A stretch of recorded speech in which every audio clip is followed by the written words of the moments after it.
Bienvenidos, buenas tardes. Entramos a la conferencia magistral que tiene nombre como Una crítica desde la sociología con perspectiva de género al DSM-5. Tenemos como invitada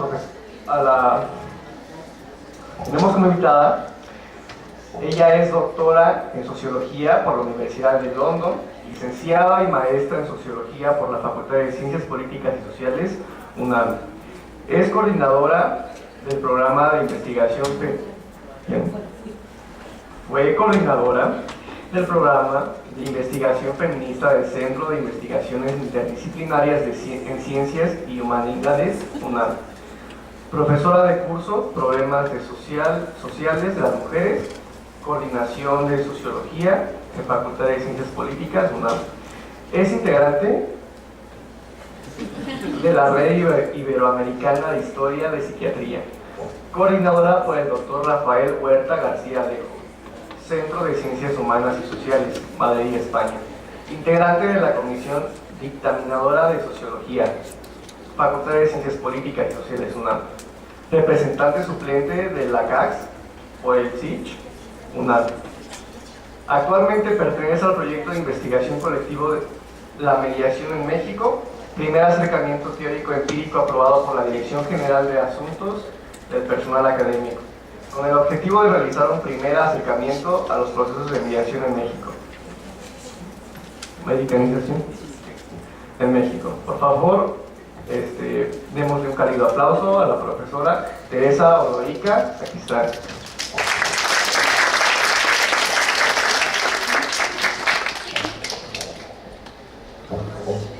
Bueno, uno siempre debe revisar el currículum que manda porque dice cosas que ya no debe de decir.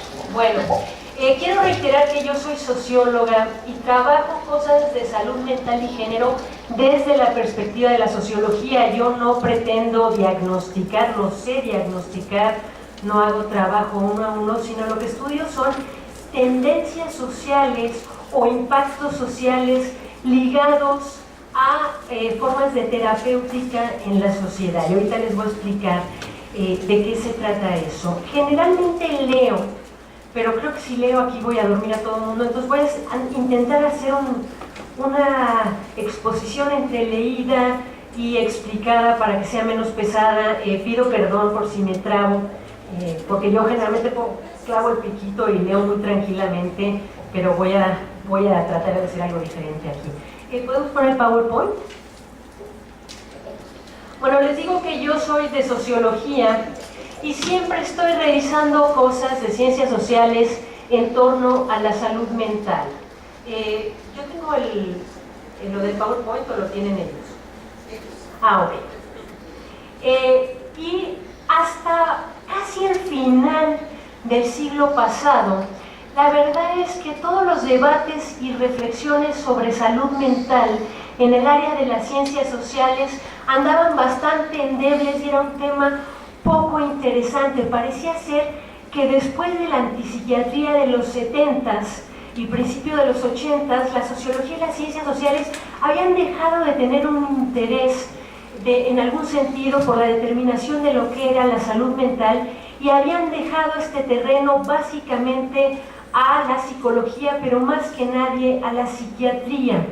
En eso mucho había tenido que ver la avanzada de la psiquiatría y el mapeo del genoma humano como aquel gran proyecto que prometía decirnos qué éramos los seres humanos y que nos iba a decir qué son las enfermedades mentales y qué es todo, ¿no? Esta idea como muy simplista de lo que iba a ser el mapeo del genoma humano, que regresó muchos de los problemas emocionales y de comportamientos y de los sujetos al terreno de la biología y de la medicina. Yo no sé si por ahí ustedes se han topado con una noticia que salió hace como 5 años de que habían localizado el gen de la infidelidad. ¿Lo leyeron? Por supuesto, el gen de la infidelidad lo tienen los varones, las mujeres no lo tenemos, somos súper fieles. Y si no somos fieles, es que algo terriblemente malo pasó con nosotros. Entonces, esa noticia que era absurda a todas luces y además daban un número que si es el 125X, que la gente que hace genética jalaba los pelos y decían, a ver, esto no funciona así. Daba otra vez una justificación tremenda a los varones para ser infieles y les permitía decir, no, mi amor, no soy yo, es mi gen 137, ¿qué voy a hacer?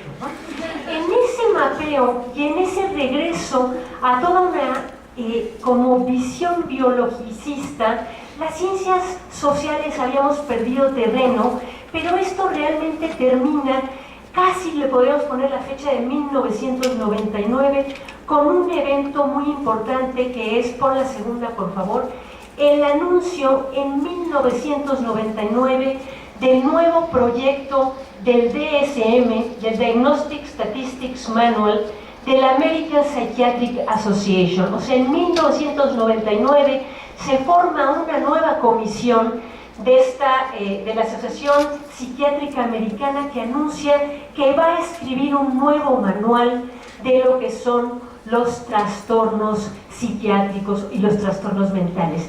Y este anuncio, que podría haber pasado desapercibido, lo que genera es un debate y una ruptura tremenda y brutal entre los propios psiquiatras norteamericanos. Se van a pelear a muerte con la cosa muy interesante de que son dos de las personas que van liderando la crítica, son psiquiatras, y no solo son psiquiatras, sino son las personas que guiaron los grupos de conformación del DSM-3, Robert Spritzer, y del DSM-4 y 4-TR, que se llama Frances Allen. Son las propias gentes que han participado en la generación de estos manuales los primeros que salen a decir, este proyecto es absolutamente absurdo.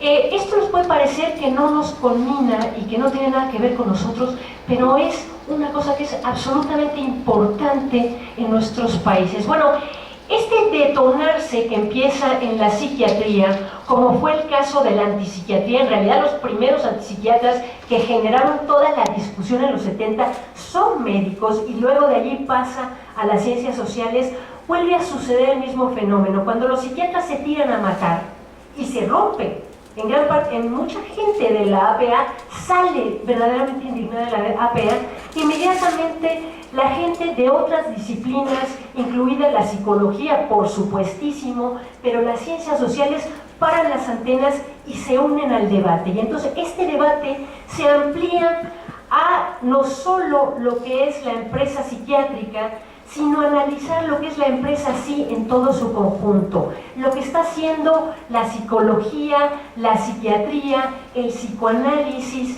y más allá de estas como especialidades académicamente aceptadas o que tienen cierto peso en lo social, una proliferación de todo tipo de terapias, el arteterapia, la terapia, los coaches, toda una serie de terapias que hoy en día se abrogan el derecho de decir qué es lo normal y qué es lo patológico, y que nuestras sociedades tienen un peso brutal, porque o más o menos, indudablemente la arteterapia no tiene ni el peso que tiene la psiquiatría, ni de relajo, pero que más o menos todas ellas participan en una definición que es cada vez más chiquita y más restringida de lo que es la normalidad humana.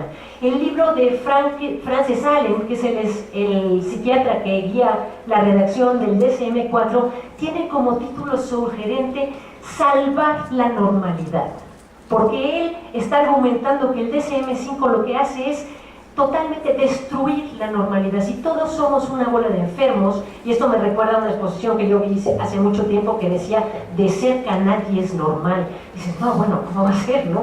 Somos todos una bola de enfermos. Entonces, el concepto de normalidad no existe y todos somos susceptibles de ser considerados unos enfermos mentales. ¿Por qué nos importa esto?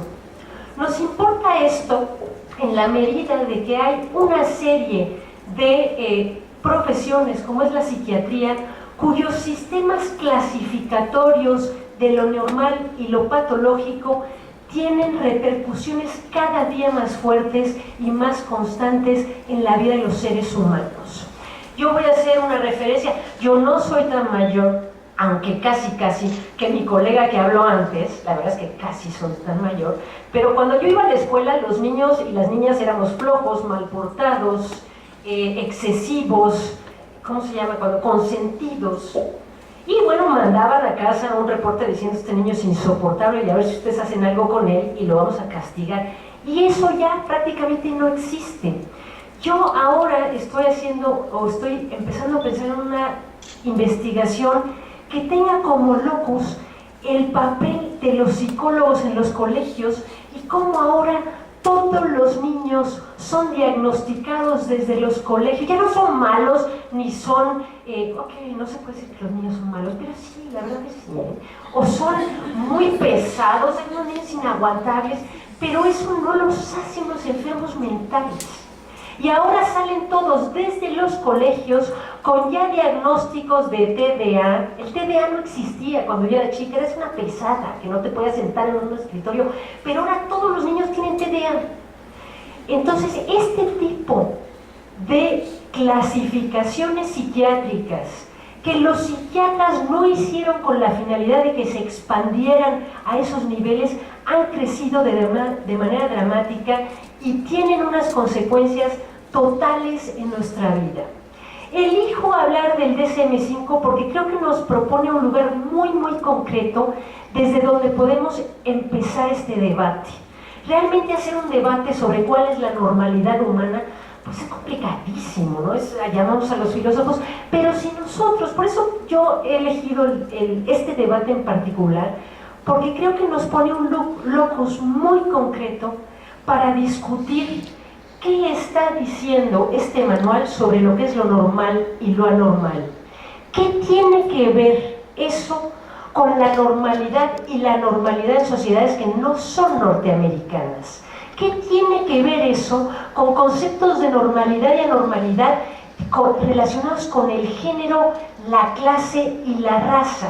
Es que sí, nosotros somos tan iguales que podemos tomar un manual que describe la psique norteamericana y aplicarlo aquí, ¿o no?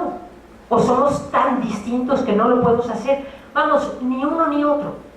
Realmente pensar que nosotros somos una especie aparte de los gringos es un absurdo, pero pensar que no estamos utilizando un manual que ha sido pensado específicamente en una sociedad concreta también es un absurdo, y que eso, a la hora de que tú lo aplicas en la nuestra, puede generar dislocaciones muy importantes, también es un absurdo.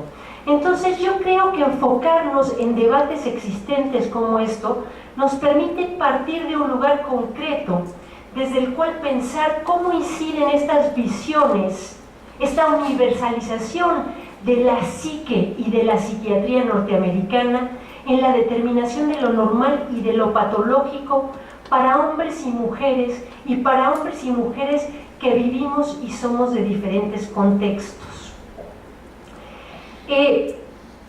La que sigue, por favor. Una de las maneras en que la sociología ha abocado este problema o se ha dedicado a estudiar este problema es utilizando un concepto que es el concepto de medicalización, y lo quiero explicar bien aquí porque este concepto suele confundirse. Medicalización es un proceso por el cual fenómenos que antes no eran de índole médico devienen y son pensados como problemas médicos.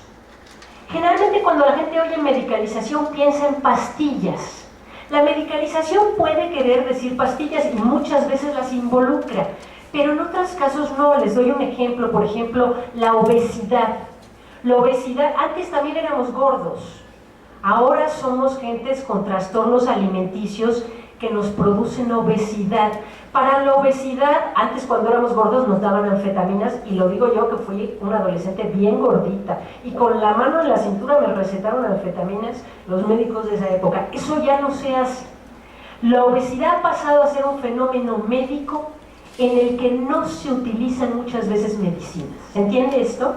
Entonces, medicalizar es cuando nosotros tenemos un fenómeno como el alcoholismo, como los trastornos psiquiátricos, que antes era de la sociedad y ahora lo vemos como un fenómeno propio de la medicina, o pensamos y creemos que quienes lo pueden explicar y quienes lo pueden tratar son los médicos.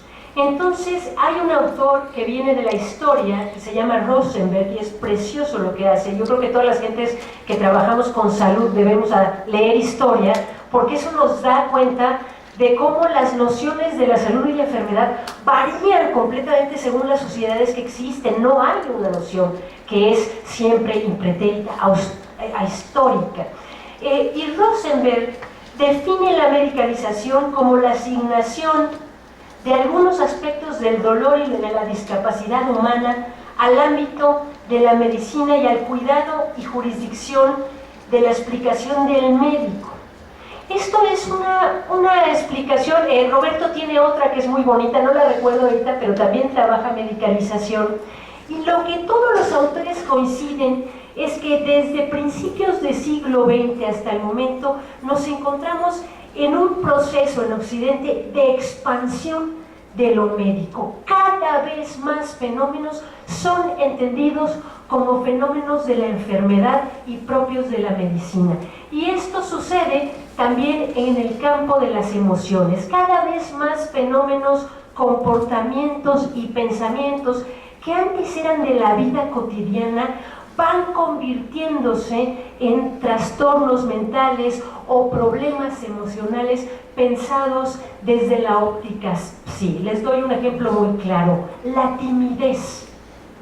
La timidez es una condición que puede ser horrible para la gente que la padece, yo no estoy negando eso, pero es o no un trastorno médico que amerita que uno se eche unos chochos o vaya 18 años a un psicoanálisis, o es una condición de vida que le toca a algunas personas que tiene que remontar. Esa es una de las preguntas. Entonces cada vez vamos en un proceso en donde cada vez más fenómenos dejan de ser de la vida cotidiana y por tanto normales y se ven anormalizados y patologizados. Y a ese fenómeno se le ha denominado la psiquiatrización de la vida. Por favor, la que sigue. Si ustedes ven, estas son las diferentes versiones del DSM. El DSM ha crecido, la cantidad de categorías de trastornos que contienen ha crecido de manera exponencial.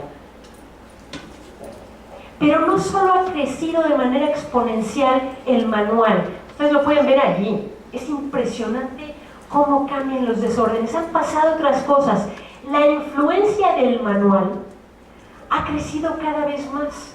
Cuando el manual se escribe por primera vez, es un libro que tienen los médicos, como pueden tener cualquier otro libro psiquiátrico, que más o menos les da explicaciones de cosas que pueden encontrar, pero no tiene una injerencia brutal.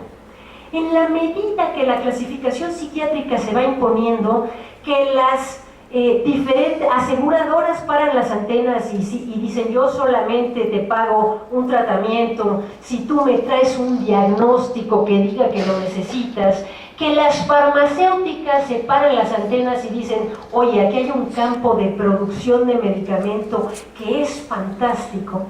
En la medida que todos estos fenómenos van sucediendo, lo que sucede es que las clasificaciones van teniendo cada día más injerencia en nuestras vidas.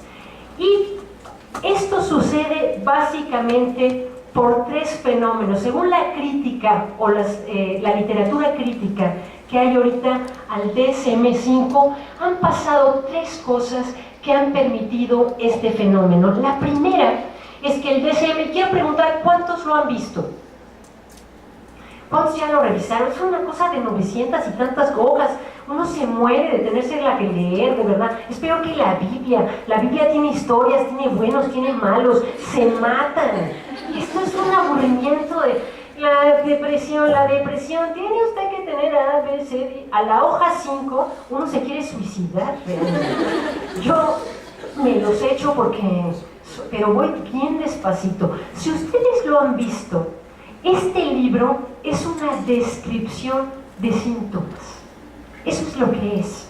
Entonces, en ese sentido, dicen, este libro se ha podido generalizar porque lo que primero que hace es que tiene un marco teórico de diagnóstico que pone mínima o nula atención a los contextos.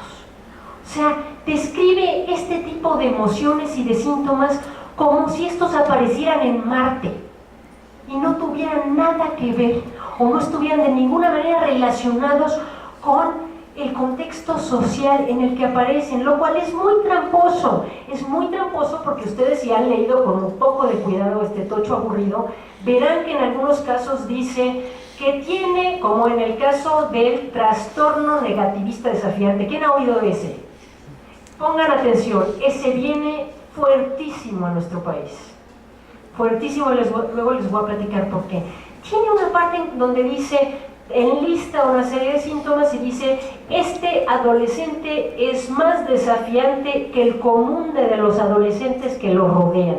Dices, bueno, si ese no es un criterio social, ¿cuál es un criterio social? Pero lo hace aparecer como un marco de descripción de síntomas que tiene casi nula atención, pone casi nula atención a los contextos en los que estos estados mentales emergen. La segunda se debe, dirán la literatura crítica, a un proceso de expansión de los diagnósticos, que también les voy a explicar, y la tercera a un proceso de extensión. Por problema de tiempo puede que me quede en el contexto que me parece que es el problema nodal del cual los otros se derivan, pero si me da tiempo trataré de ir rápido, aunque se vayan, ya vieron ustedes que yo me derivo en 3 nanosegundos. Me abocaré a hablar del contexto, que es un poco la situación que permite los otros dos. La primera referencia al contexto hace una crítica diciendo: la psiquiatría que está implícita en este manual es una mirada que descontextualiza las descripciones diagnósticas de los contextos en que emergen. Entonces, ¿por qué ha sucedido esto? Si ustedes alguna vez tienen el interés histórico de leer los primeros DSMs, el 1 y el 2, el 1 y el 2 eran DSMs donde el criterio y la teoría que los sustentaba era de corte psicoanalítico. Son textos en donde el psicoanálisis la teoría psicoanalítica tiene una gran importancia en la definición de lo que son las enfermedades mentales, y por tanto el problema del sentido, de lo que usted cree que es o no cree que es. Si ustedes han ido a terapia, espero que todos hayan ido a terapia, no hay nada más molesto que un psicólogo, un psiquiatra que te dice: ¿y tú por qué crees que es eso? Y te mira así como si supiera algo que tú no sabes. Y entonces uno empieza a decir: bueno, es que yo creo que a mí mi mami y yo no me llevaron al circo, y la verdad, y el pecho bueno y el pecho malo. Y eso es dar sentido a una explicación. El sentido puede ser correcto o incorrecto, aunque el sentido nunca, aquí hay una trampa, he dicho una barbaridad. Los sentidos no son per se correctos, pero eso es dar sentido. Los primeros DSMs daban sentido y estaban basados en el psicoanálisis. ¿Cuál era el problema de esto? Y es un problema gordo, para que vean que lo que ha pasado tampoco es nada más porque sí. El problema de esto es que generaba una serie de criterios morales y culturales que se imbricaban, influenciaban toda la definición de la enfermedad mental. Y les doy un ejemplo. En esa época, la homosexualidad era pensada como una enfermedad mental. Entonces, cuando tú trabajabas con el psicoanálisis y trabajabas con el sentido, lo que se te colaba de manera muy clara eran una serie de sesgos culturales que no se podían dejar de lado. El DSM-3 y Bob Spritzer, que lo está llevando, tiene una preocupación muy clara, que es cómo hacemos para que lo cultural y lo moral no se nos cuele y no se implique y no empape toda nuestra definición de lo que es lo mental. Dicen: bueno, lo que vamos a hacer es aplicar una mirada lo más retraída y lo más objetiva posible. Nosotros vamos a dejar de lado cualquier teoría y vamos a describir. Y entonces vamos a juntar grandes paneles de expertos, porque estos no no son hechos por 4 o 5 gentes. El DSM es un documento que se hace con grandes paneles de expertos. Y les vamos a preguntar, a ver, ustedes, cuando piensan en depresión, ¿en qué piensan? Bueno, pues yo pienso en esto, en esto. ¿Qué ven? ¿Qué es lo que están observando en la depresión? Y entonces generaron el DSM a la forma como lo conocemos ahorita. Generaron un manual que intenta hacer una serie de descripciones de categorías clínicas, identidades específicas a la manera de las enfermedades físicas. O sea, una emulación de cómo se había procedido en la medicina de las enfermedades físicas llevadas a lo mental. El proyecto tiene méritos, no es casualidad que la homosexualidad ya no aparezca en ese DSM. Por eso les digo que las cosas no pasan nada más porque la gente es mala o artera, no caigamos en la teoría del complot, compañeros. O sea, aquí había una intencionalidad. ¿Cuál es el problema que está inscrito detrás de esto?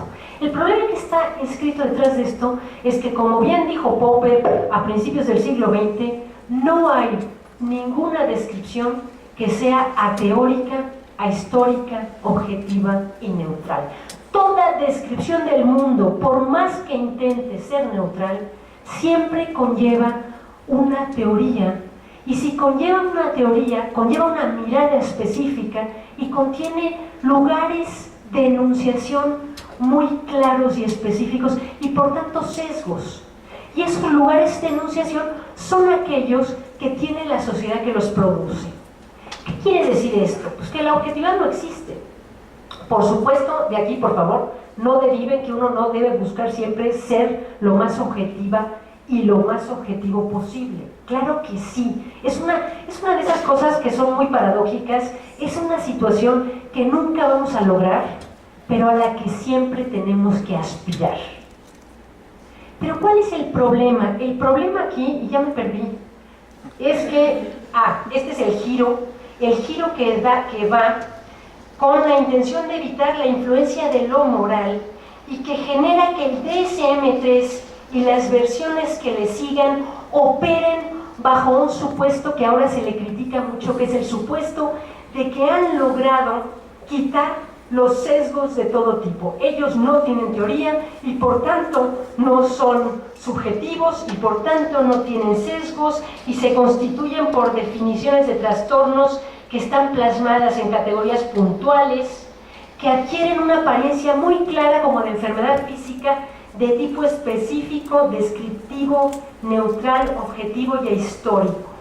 Por supuesto, cuando viene la propuesta del nuevo proyecto, ¿me pones la que sigue, por favor?, del DSM-5, inmediatamente las personas, los grupos que tenían problemas con el anterior, hacen un exhorto o un llamado a recontextualizar las categorías. Lo que dicen, si vamos a hacer un nuevo proyecto y un nuevo manual, lo que tenemos que volver es a tomar el contexto en consideración. Hay que recontextualizar la clasificación.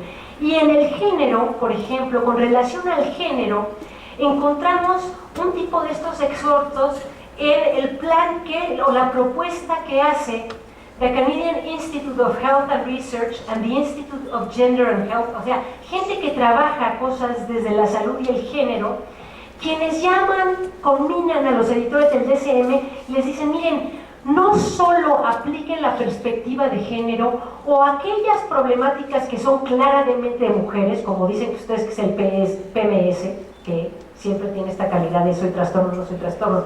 Ahí está, ¿no? Tan loco como el PMS mismo. Sí saben lo que es PMS, ¿no?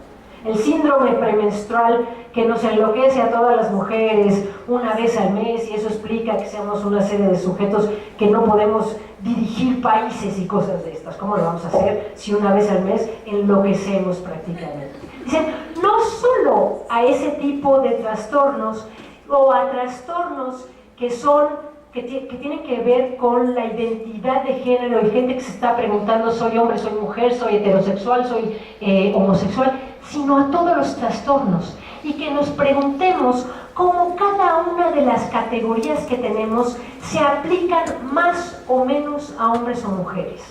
Que nos preguntemos, por ejemplo, ¿por qué la depresión es una categoría absolutamente feminizada. Es que mide bien lo que tiene que medir, es que las mujeres estamos súper tristes. ¿Qué onda con esto?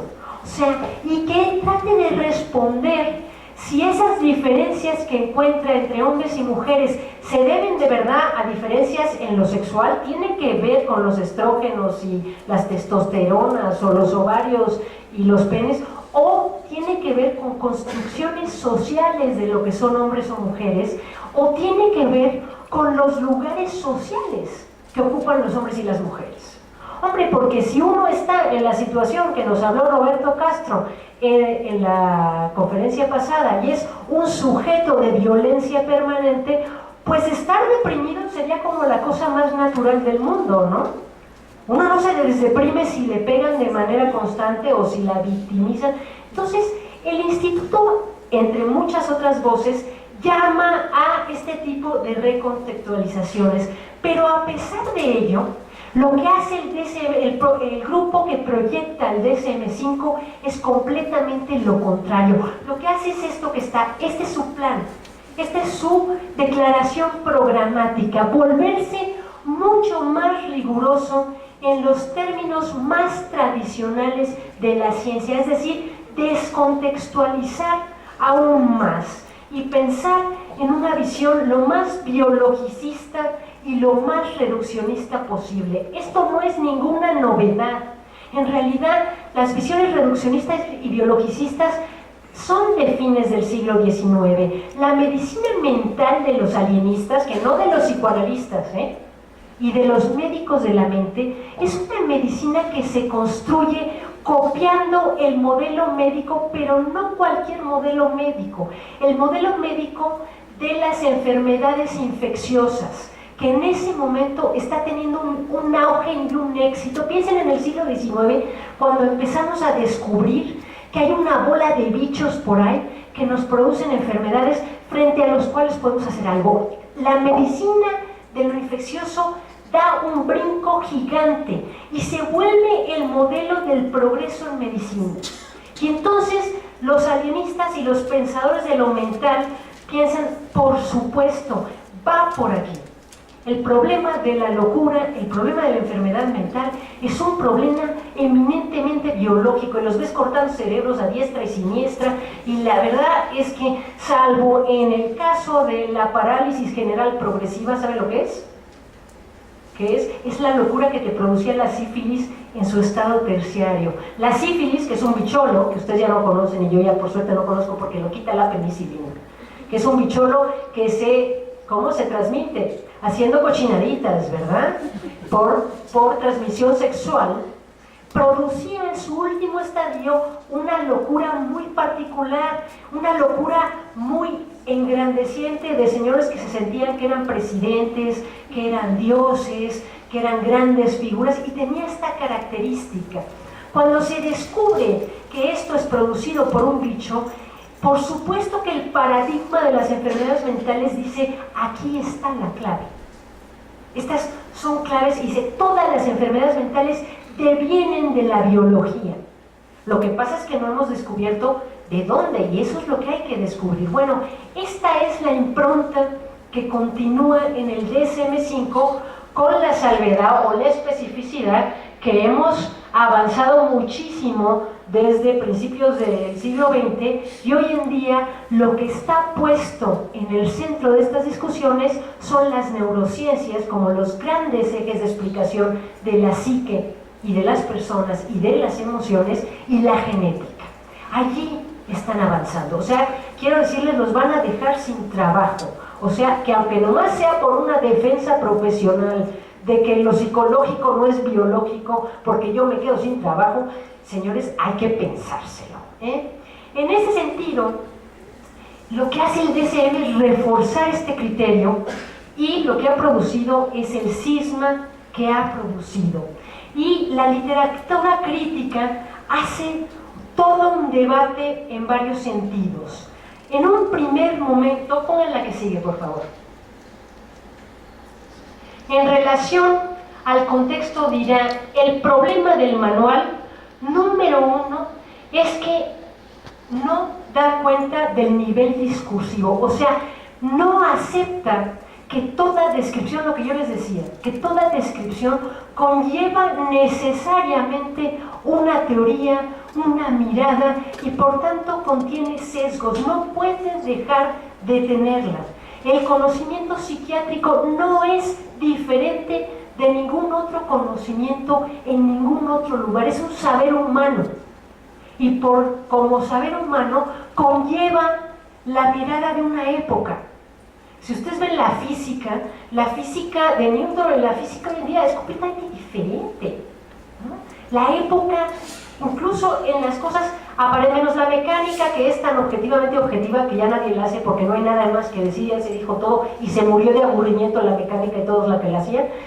Los demás y más los saberes que tienen que ver con el comportamiento, la emoción, el pensamiento, están todos preñados de teoría. Y les dice, no hay nada más peligroso que creer que un conocimiento es objetivo. Cuando uno piensa que su conocimiento es objetivo, lo que haces es invisibilizar que esto que has producido ha sido el resultado de intensísimos debates. Y si ustedes tienen almas de historiadores y antropólogos y se van a los archivos de la American Psychiatric Association, sabrán que en todos los DSMs la descripción de los trastornos siempre ha producido intensos debates. Entonces, incluso aquellos que son psiquiatras, que saben del cerebro, que recetan pastillitas, que tienen improntas biológicas, se sientan en una mesa y se tiran a matar cuando tienen que definir cuáles son los criterios de la depresión. ¿Y qué es la diferencia entre una depresión mayor y una depresión más razonable? ¿Dónde está el punto que los separa? ¿Y cuál es la diferencia entre una depresión razonable y simplemente una flojera de vivir o una depresión que produce un país como en el que vivimos, ¿no? Estos puntos, si uno ve eso, que se han tirado a matar, se te va la idea de que estos conocimientos son absolutamente evidentes y objetivos, pero el manual los invisibiliza. Cuando uno lo lee, aparecería como que esto es así, así, nada más que así. En ese sentido, lo que hace esta aparición y esta defensa a ultranza del manual es invisibilizar todos los sesgos que tiene. El segundo problema que le ven es con la invisibilización de los sesgos y las relaciones de poder en la construcción del conocimiento. No todo el mundo produce conocimiento, no todo el mundo está considerado un sujeto epistémico. Las mujeres, los negros, los pobres, los adolescentes no somos considerados sujetos epistémicos. Los latinoamericanos no somos considerados y no nos autoconsideramos, y aquí una idea de violencia simbólica, sujetos epistémicos. Cuando queremos hacer teoría, miramos aquello que está escrito en inglés y que han dicho en el primer mundo para ver si vamos por buen camino. Y eso, díganme, o sea, ¿cuántos fueron los latinos y los que fueron llamados a participar en el DSM? Ninguno. A lo mejor allí latinos que nacieron allí están. Y me dirán ustedes, sí, pero no hay problema porque nosotros nos guiamos con el, ¿cómo es? ¿100? Siempre se me da. 10, que ahora ya salió el 11 o está por salir. Y no, mentira.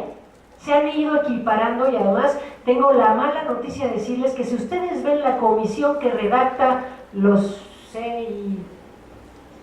CIE o sí, no vienen a preguntarnos a los africanos y a los latinoamericanos cuál es nuestra noción de normalidad y anormalidad. Y en esto yo siempre me acuerdo de un amigo que es antropólogo, que trabajaba con los huicholes y la primera vez que fue, llegó estupefacto y un poco loco porque decía, entre los huicholes, los hombres adultos lloran como bebés y se tiran al suelo y hacen una pataleta que uno esperaría aquí nada más de un niño de 5 años. Ya si la hace a los 10 dirías, mala señal.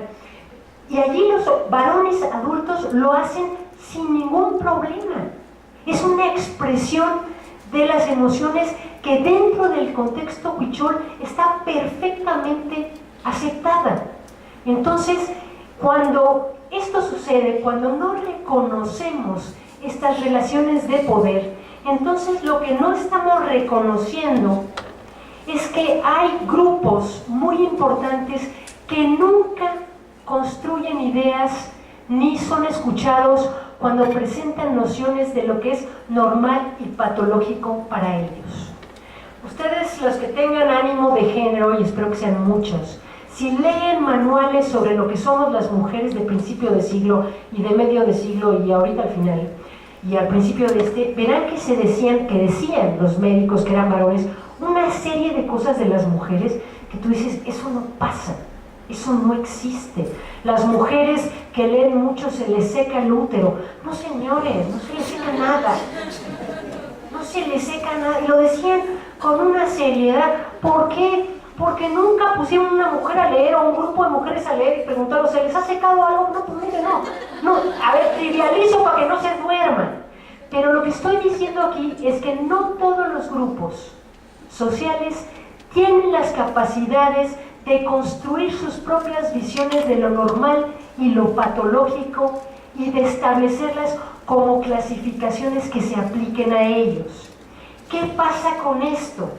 Que esto lleva a invisibilizar la condición, la situación y la posición de los grupos que reciben esas clasificaciones. Es decir, si yo como varón blanco de un país primermundista genero una clasificación y la impongo, no visibilizo que vivo en una sociedad donde es rampante la violencia hacia las mujeres, donde es rampante la violencia hacia los niños y donde es rampante la violencia hacia la diversidad sexual. Y entonces cuando los sujetos de esos grupos expresan malestar por su condición, en vez de entenderlo como una situación legítima, que expresa su reacción razonable frente al mundo que vive, lo leo y lo trabajo como un trastorno mental. ¿Se entiende esta idea? Porque esta idea es muy importante, es una idea vieja, no es nada, Foucault lo dijo hasta el cansancio. Lo que hace en muchos casos la empresa sí es deslegitimar una serie de condiciones y de exigencias políticas y despolitizar. Cuando yo a la mujer no le digo, oiga señora, usted tiene toda la razón de estar molesta, triste y deprimida al ser golpeada y lo que tiene es que irse. Sí, no se puede, no trivializo, no se puede salir así de las situaciones de violencia. Pero decir eso, a decirle, mire señora, usted tiene una gran depresión, el problema es suyo, asuma la virtud de su estado matrimonial y si no puede, tómese 3 chochos, ¿no? Que es lo que sucede. La que sigue, por favor.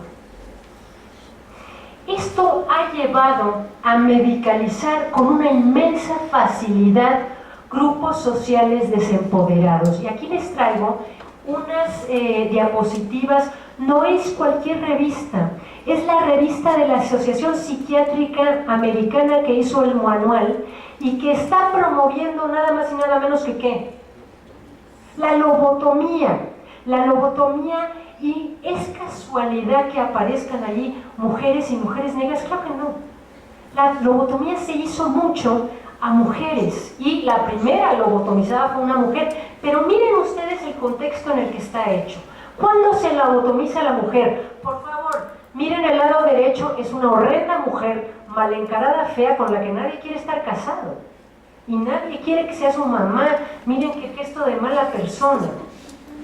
Ustedes le hacen una lobotomía y lo que tienen es una hermosísima mujer bien arreglada, alegre, sonriente y producto Max Factor. O sea, estoy trivializando para que no nos duda, pero esto es impresionante. La aparición de la foto de la derecha con sus connotaciones, en el caso de arriba poco feministas y en el caso de abajo claramente simiescas, porque es la elección de una foto. Esta mujer, ¿quién no ha salido mal en una foto, por favor? ¿No?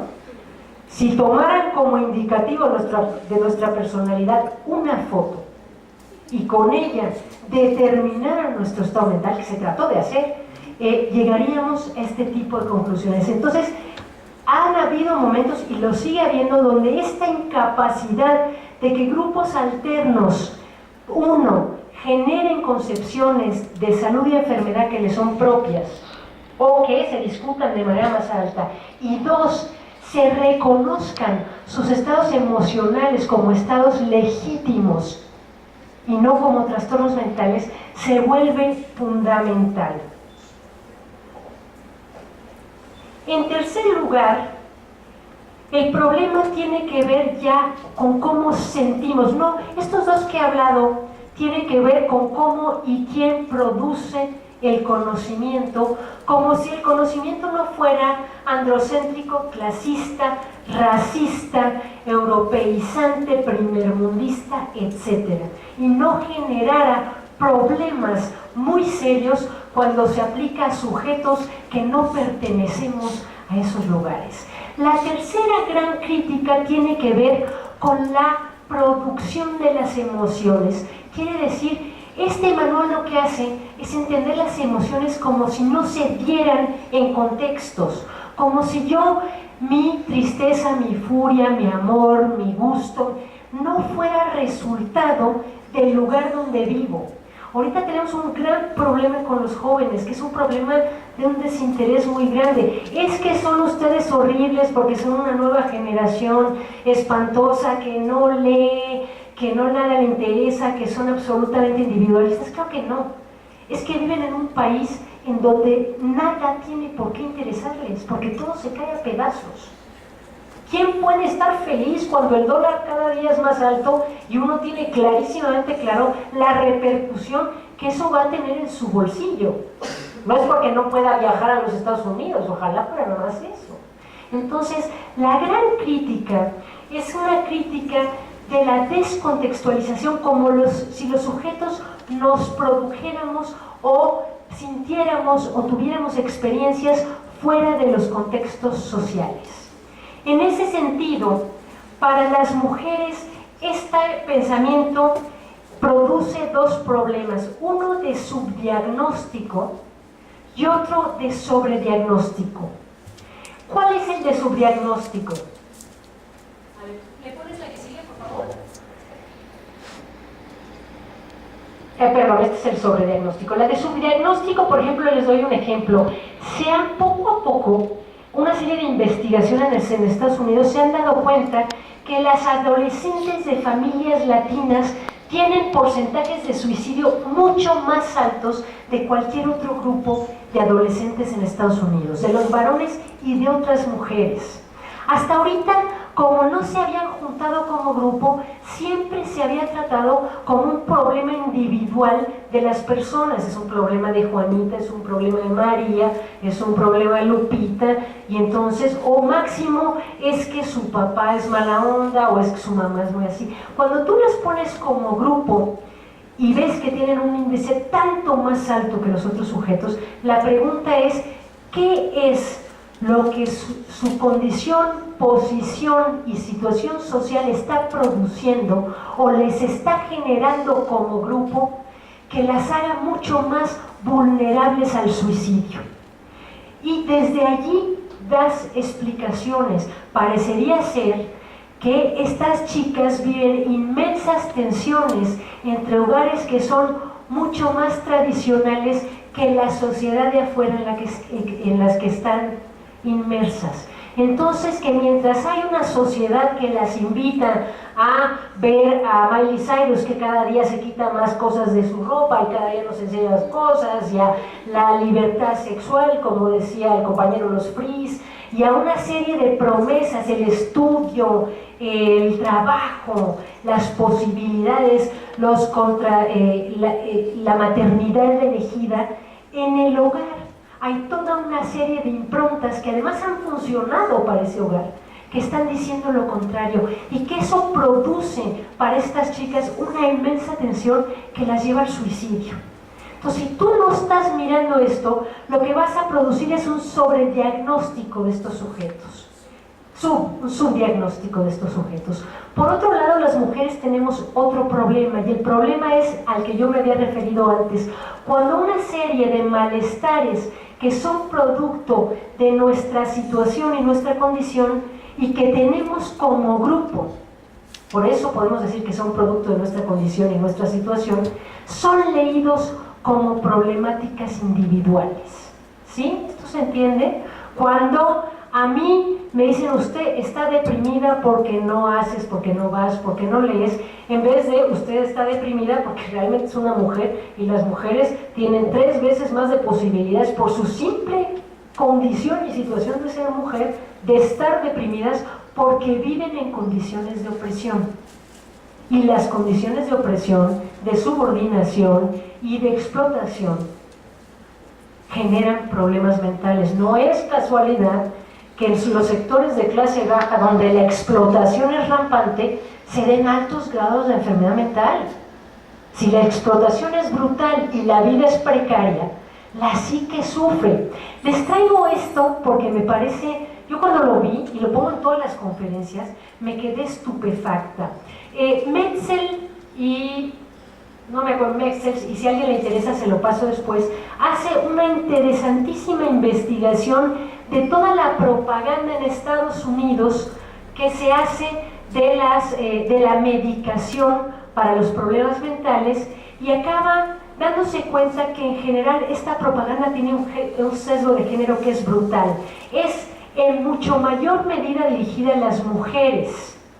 Y cuando las mujeres aparecen en el anuncio, siempre es en calidad de sus roles de amas de casa y de madres que se habla del problema mental. Son madres, se pone una señora así como mirando una ventana y un niño jalándole la faldita que le está, tú lo ves y dices, le está diciendo, mamá, mamá, hazme caso, y la madre no puede y mira por la ventana, y entonces es un problema de depresión. Y la foto siguiente es la madre y el niño jugando, mirándose a los ojos. Son maravillosas las mercadotecnias, lo ves y dices, bueno, esto es espectacular, ¿no? Yo quiero ser una madre así, con esa dedicación, y un niño con una sonrisa de oreja, el mismo niño que antes sufría, ahora sintiéndose súper bien. Cuando la propaganda es dirigida a los varones, aparece el espacio del trabajo y el espacio del deporte. Usted no puede rendir en el trabajo. Hay un tercer espacio que es el de la socialización con otros varones. No la sociedad, usted no puede llevar a su esposa al cine, no es parte de la propaganda. ¿A quién le interesa llevar a su esposa al cine, no? Usted no puede salir con los cuates a tomar cerveza por si se siente muy deprimido, tómese un solto. Bueno, esta es particularmente interesante porque es un nuevo grupo demográfico. Es una mujer negra, y si ustedes saben algo de Estados Unidos y de sus políticas, hay ya una creciente clase media negra, que ahora se vuelve como foco del mercado con otros grupos de las farmacéuticas. Entonces está dirigido a una creciente clase media negra. Las negras nunca habían sido un foco de interés, y ustedes entienden lo que dice allí. ¿Se te apilaron los platos sucios? Tómate una pastilla. No, es brutal, es brutal. Todo el mundo se deprime frente a los platos sucios, pero no, lo que está diciendo no es, se te apilan los platos sucios, dile a los flojos de tus hijos que los laven, que al fin ellos los usaron, ¿no? O dile al marido que entre y lave la mitad. No, es, si tú no puedes cumplir con una tarea asignada, que es una tarea repetitiva, monótona, aburrida y horrible, y te deprimes de más por esta tarea, lo que debes hacer es medicarte. En ese sentido, hay una sobremedicalización de ciertos grupos, como son las mujeres, que se traduce de manera muy clara en una medicamentación muy fuerte. La siguiente, por favor. Por ejemplo, esta es una gráfica de México. Es muy común que la depresión se diagnostique en las mujeres.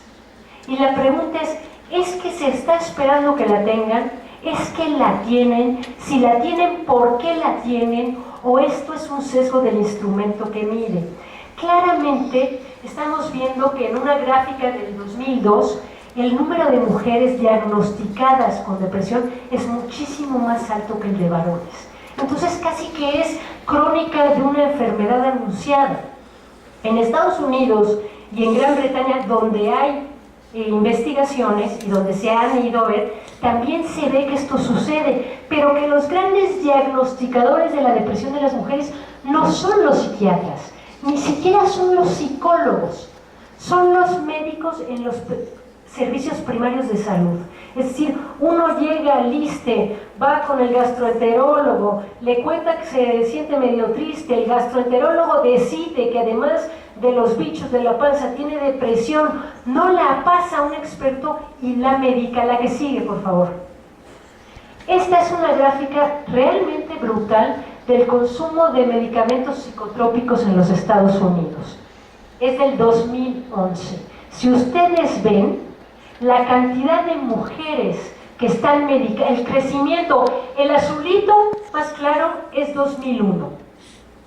El azulito más oscuro o negro es 2011, 10 años de diferencia. Vean por favor el incremento en el uso de medicación. Es brutal, ¿sí? Y este incremento, por supuesto, es más fuerte en mujeres, pero va creciendo de manera muy angustiante en un grupo que les digo, pongan el ojo en los adolescentes y los niños, que son las niñas y los niños, que no eran antes sujetos de clasificación psiquiátrica. Se pensaba, bueno, hay que dejarlos desarrollarse un ratito más antes de definir si son unos bárbaros por naturaleza que se les va a quitar o son unos potenciales asesinos en serie. Esa edad en donde se empieza a diagnosticar baja de manera dramática año con año. Bueno, además del contexto, la que sigue, hay dos formas que aumentan esta posible psiquiatrización y la utilización de categorías diagnósticas. Una de ellas se llama la expansión y tiene que ver, ¿está bien escrito? Con tres fenómenos particulares. Uno es incorporar tipos o fenómenos o condiciones o experiencias similares a categorías existentes. Por ejemplo, ya tenemos la depresión mayor, bueno, pues la depresión media, y siguiéndole a la depresión media, la distimia, que no es propiamente una depresión, pero que es un estado, ¿qué les digo yo? Ustedes saben más que yo de esto.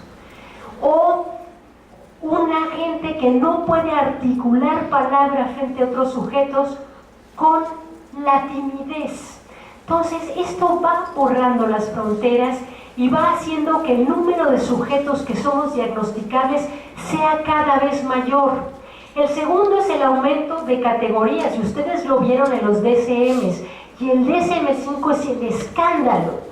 Ha aumentado las categorías, ha abierto la categoría de autismo, ha bajado los criterios en donde claramente casi todo, y esa es la broma, casi todo hoy en día es sujeto de una categoría diagnóstica. Es más, ya no hay que preguntar, oye, tú eres católico, no, tú eres cristiano, no, oye, pues tú, ¿qué tienes? Yo tengo TDA, y tú, no, yo tengo depresión. De verdad, salieron una bola de chistes y memes en Estados Unidos con esto que eran verdaderamente geniales. Y la tercera es la aplicación de diagnósticos a nuevas poblaciones. El ejemplo clásico es el TDA. El TDA, que hace 20 años ya, pero hace 30 años nadie sabía del TDA aquí. Habría 3 expertos. Empezó a tener un boom fuertísimo en todo el mundo, en Estados Unidos, y de Estados Unidos irradió al resto de Occidente. Pero al principio, cuando se diagnosticaba TDA, se diagnosticaba más que nada en niños varones. Había un problema de edad, tenías que ser un niño y generalmente eran hombres. Hoy en día la categoría se expande por la inclusión del género y la edad. Rápidamente han metido a las niñas. Las niñas tenemos, yo estoy diagnosticada con TDA, y a mucha honra y a mucho gusto, tenemos ya la virtud de también tener TDA, pero además es diagnosticada ahora en adultos. El paso siguiente fue, metamos a las niñas, metamos a los adultos, y el tercer y cuarto paso, que es verdaderamente brutal, es la aplicación del diagnóstico de TDA a niños menores de 4 años. O sea, ¿cómo mides la atención en un niño menor de 4 años? No tiene ninguna, por supuesto que no. ¿Alguien de aquí tiene hijos? No tienen ninguna, o sea, salvo que sea un caso verdaderamente dramático, en realidad es muy difícil. Entonces, en ese sentido, crece, y crece porque lo que sucede es que se matiza uno de los síntomas. Se matiza el síntoma de la hiperactividad. Cuando yo digo la hiperactividad ya no es el síntoma más importante, entonces resulta que una bola de adultos como yo, que podemos pararnos aquí sin brincar demasiado, también tenemos TDA. Y que una bola de niñas que no ponen mucha atención, pero que en realidad están sentadas tranquilas en el escritorio, porque las niñas son mucho más tranquilas en general, también tienen TDA. Y ahora les digo los niños. Entonces, estas son las formas que toma la expansión del diagnóstico psiquiátrico. Pero existe otro proceso, que es el proceso de extensión. En la que sigue, por favor. El proceso, esto se los quería enseñar, que es una cosa que ha llamado mucho la atención. ¿Alguien ha visto la encuesta de epidemiología psiquiátrica de México? Los resultados de la encuesta de la epidemiología psiquiátrica de México. Es un trabalenguas, ¿eh? Véanla, es muy importante porque nos da un panorama de la salud mental del país que no habíamos tenido nada. México es uno de los países que ha aplicado la encuesta de la OMS, que se ha aplicado en muchísimos países. Cuando yo leí llevaban 12, pero ahora se han incrementado, a poblaciones generales, es decir, no es solo una ciudad, sino poblaciones urbanas, que nos permite y nos da datos de comparación muy importantes para el país y muy importantes frente a otros países. Pero esta encuesta está hecha con los criterios del DSM-4. O sea, tiene una bola de virtudes y nos da una gran información, pero al mismo tiempo clasifica la población de nuestro país bajo criterios que son propiamente norteamericanos. Bueno, esta encuesta arrojó un dato que dejó a todo el mundo sorprendido y tiene que ver con esta categoría de trastorno negativista desafiante. Esta categoría está en los trastornos de impulsos y sistemáticamente aplicada en otros contextos, en otros países, había arrojado porcentajes mucho más altos de hombres. Los varones, los hombres, eran los adolescentes que desafían. En el caso de México es mucho más alto el resultado de las mujeres. Están siendo diagnosticadas con este trastorno. Hace ya décadas, un teórico que se llama Wakefield había puesto el dedo en la llaga de este trastorno y había dicho, ojo, si nosotros aplicamos los criterios del trastorno oposicionista desafiante a países que son mucho más tradicionales que la sociedad norteamericana, lo que vamos a recibir es falsos positivos. Y eso puede ser que sea lo que está sucediendo con las chicas mexicanas, que lo que está pasando es que desafían muchísimo a los padres en las escuelas en búsqueda de una serie de libertades que no se les quieren dar y que eso es leído o recuperado por la encuesta a manera de trastorno, ¿sí? Con este trastorno, no sé si alguien lo conoce, es un trastorno rarísimo, porque los que te pueden dar cuenta de esta problemática no es la persona que la padece. La persona que la padece se siente súper bien. Son las autoridades, son los padres y las escuelas quienes empiezan a determinar que estos adolescentes desafían demasiado, se meten en problemas, hacen cosas que no deberían, no obedecen, y muchas veces tienen una serie de acciones que van en contra de su propia salud. Esto es cierto, pero ¿qué es lo que está sucediendo? Si yo lo pongo así, yo lo que estoy asumiendo con esa categoría es que esas autoridades merecen ser respetadas. ¿Sí? ¿Se entiende?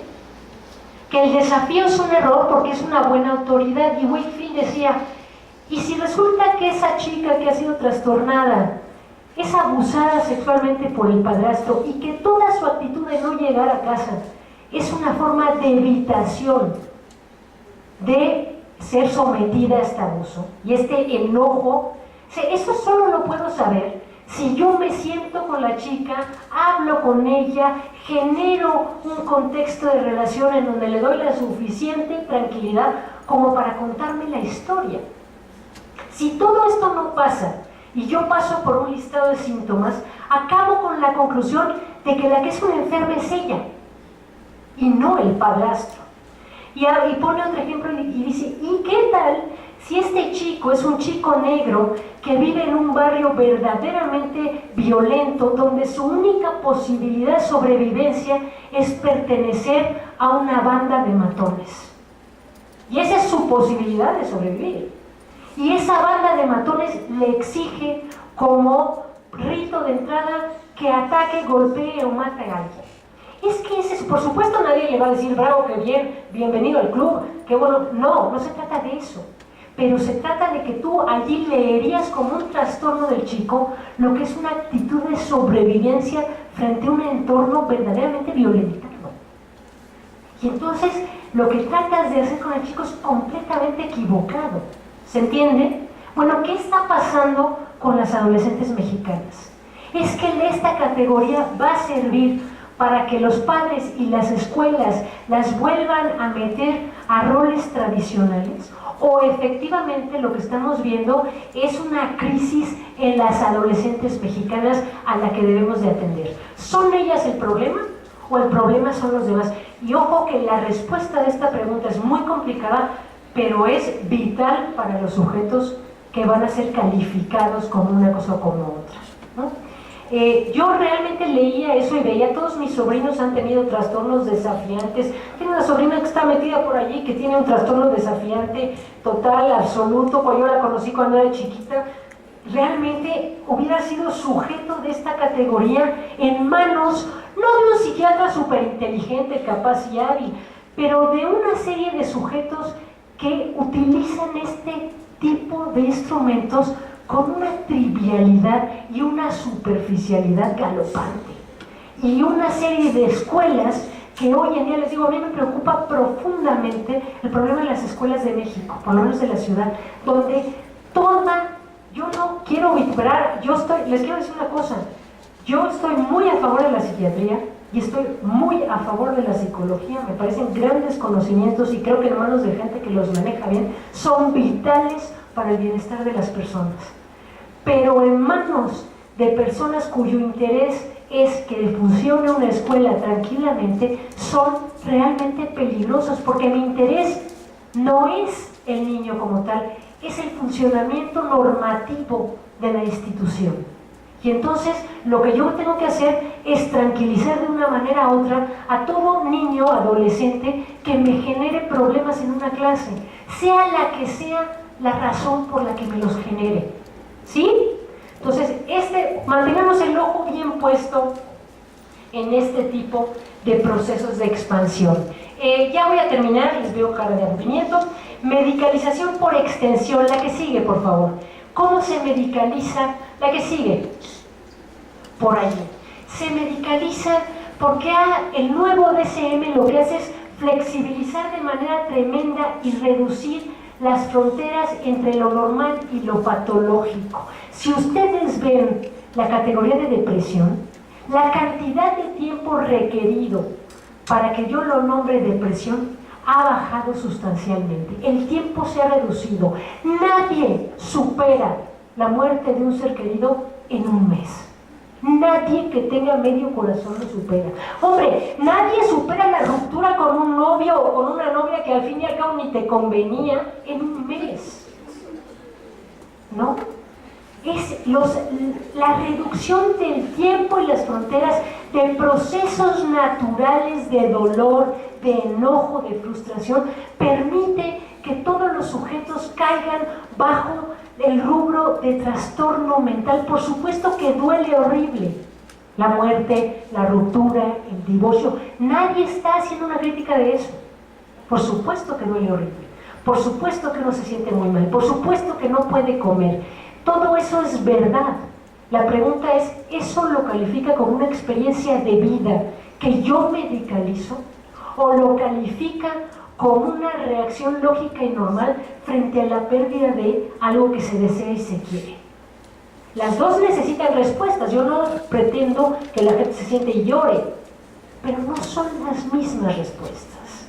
Lo mismo, yo no digo que los estados de falta de concentración no existan. Yo tengo la concentración de un pez, de verdad. Hay veces que entran a mi oficina y estoy mirando y me dicen, ¿qué pensabas? No tengo la más remota idea. No hay una duda alguna de que mi capacidad de concentración es la de un niño de 4 años. La pregunta es, ¿eso es un trastorno mental o es lo que me tocó en el reparto de utilidades? ¿No? O sea, esas son las preguntas, y el problema no es la gente que está en los espectros de la línea, no es quien está realmente enfermo mental. Eso es muy fácil de definir, eso es claramente evidente a cualquier sujeto, alguien que oye voces, por lo menos en nuestra cultura, que se siente perseguido de manera, o sea, hay una serie de síntomas que claramente son enfermedad mental, claro que existe, y hay una serie de sujetos que claramente están muy bien. El problema es que la mayoría de los sujetos estamos en la mitad de todas esas situaciones, y tenemos que pensar si lo que queremos ser es diagnosticados como sujetos de la enfermedad mental o buscar otras soluciones al problema, porque, ojo, hay que entender que aquí las farmacéuticas tienen un interés brutal en que la primera se dé, pero no solo las farmacéuticas, aquellos que estudiamos o trabajamos con la salud mental de cualquier forma, también tenemos un interés brutal porque profesionalmente nos legitima. ¿Se entiende? Sin locos no hay psicólogos. Y los psicólogos no son... ¿Cuántos de ustedes sí se van a ir a los hospitales psiquiátricos a hacer terapia? No, ¿verdad? En general, hoy en día todos aspiramos, o los psicólogos, y no está mal, pero aspiran a terapiar a poblaciones medianamente normales. ¿Sí? Van a poner consultorios, van a ir a escuelas, no se van a ir al Fray Bernardino a trabajar con, o muy pocos de ustedes, a trabajar con los sujetos que están esquizofrénicos, paranoides, completamente desligados de la realidad, porque además hay poco trabajo que se puede hacer en términos de la psicología, o había, y a lo mejor yo ya estoy completamente desligada. Se aspira al trabajo con los sujetos que sí se pueden mejorar, porque es mucho más agradable hacer una práctica y ver a un sujeto mejorar enfrente de los ojos de uno o de una. En ese sentido, también nosotros tenemos un gran interés en el crecimiento de las poblaciones que tienen trastornos o problemas emocionales. Y allí hay que tener, yo por mi impronta, no de psicóloga, no lo soy, pero como socióloga, por supuesto, es mi materia y mi campo profesional. Entonces allí la autocrítica se convierte en un punto fundamental del ejercicio profesional. El segundo es la reducción de fronteras entre trastornos leves y problemas de la vida, y regreso al problema de la timidez y el gran anuncio que hubo hace 15 años de una nueva pastilla dirigida para la timidez, y el trastorno de ansiedad social, ¿sí? Esa idea de que todos los que sufren socialmente en encuentros sociales son unos enfermos mentales.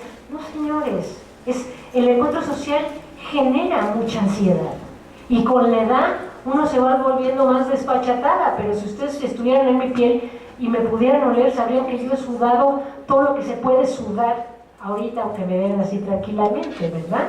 No. Entonces, ese tipo de cosas, la aplicación de tratamiento psiquiátrico a condiciones no consideradas trastornos. ¿Qué pasa? Que el DSM, no contentos con su crecimiento en los trastornos clasificados, tiene un pequeño manual que dice, bueno, no estamos seguros si estos son trastornos o no, pero, aquí termino, de todos modos vale la pena que usted vea a un psiquiatra, aunque la verdad yo ni siquiera yo le puedo decir que esto es un trastorno. El síndrome premenstrual está por allí, no logran constituirlo en un trastorno porque las mujeres pegamos de gritos y decimos, a ver, no se vale. Yo no dudo que haya mujeres que lo pasen muy mal, lo sé, así es cierto, pero no es lo suficiente para nombrar esto un trastorno mental que acabe en manos de los psiquiatras. A mí deme Maidol y déjeme en paz, ¿no? Y la idea, que es una idea también de la medicina física, de la vulnerabilidad o riesgo, la medicina preventiva ha sido profundamente exitosa para los problemas de las enfermedades físicas. Nadie, y por favor no se les ocurra no vacunar a sus niños y a sus niñas cuando los tengan, es un absurdo. La idea de prevención en la medicina ha sido muy útil, actuar antes de que el sujeto se enferme, pero actuar antes de que el sujeto se enferme mentalmente nos genera una problemática muy grande. Es que debemos terapiarnos bajo el supuesto de que si no lo hacemos nos va a dar depresión. Según las cifras actuales de la OMS, sí. La depresión va a ser la segunda causa de discapacidad para el 2020 y para el 2020 faltan 5 años.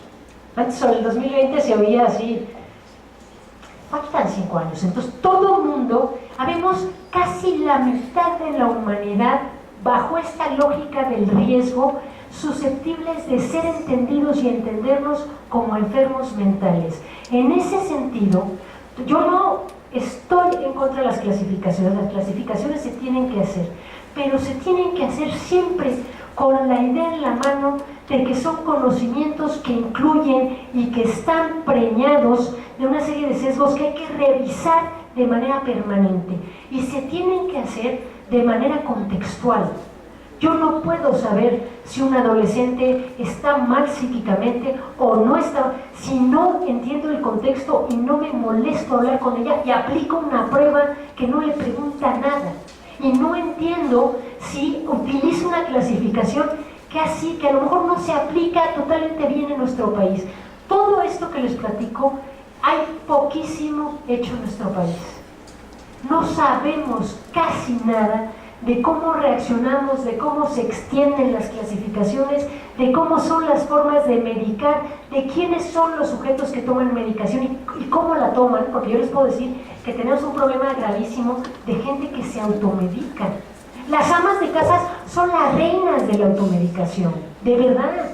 El problema no es lo que los psiquiatras les recetan, el problema es lo que les recetan a las amigas. Cuando salió el Prozac, que mi mamá va a una clase de tejido, llegó encantada platicándome del Prozac porque otras se lo habían dado y se sentía, bueno, de lujo. La señora iba, la señora venía, estaba más joven, tenía ganas de hacer cosas. Bueno, empezaron, igual que se pasan las píldoras de las dietas, tranquilamente, empezaron a consumir Prozac, todas sillas.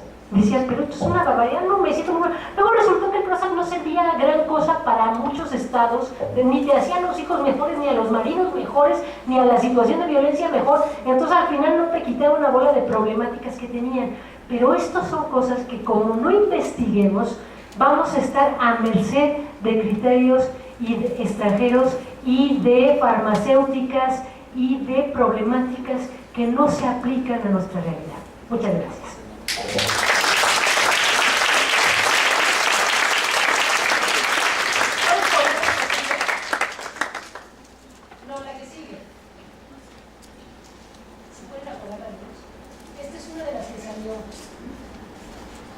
¿Todos conocen a Charlie Brown? Sí. Bueno, por Charlie Brown estaría diagnosticado de prácticamente todo lo que puede tener una adolescencia. Es un tipo siempre deprimido, siempre tristón y un absoluto fracaso en todo. Y Snoopy sería un narcisista tremendo. Gracias.